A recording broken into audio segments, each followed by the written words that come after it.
屋崙新市長關麗珍專框上任之後首個週末就喺東屋崙逐家拍門，展開佢透過組織社區嚟改善治安嘅計劃。蔡嘉欣報道。關麗珍喺東屋崙拍門親自派發單張，宣傳社區清潔美化活動。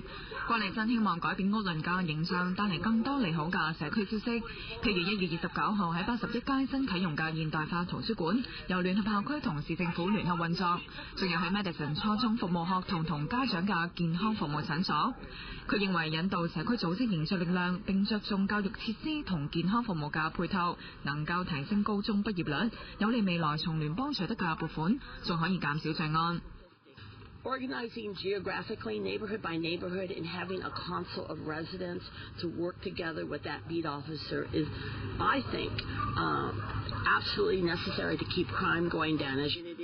關麗珍表示，佢嘅重點地區有東屋崙、西屋崙同埋中屋崙，定係1個月一個社區嘅時間表。This neighborhood will be more than enough for the next month.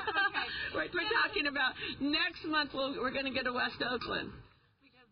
關麗珍3月將提議嘅財政預算，目前正要求各部門削減開支5%至15%個百分點，並會發展屋崙零售經濟，增加銷售稅嘅收益。指出目前每年流失超過50億元嘅銷售額到鄰近嘅城市。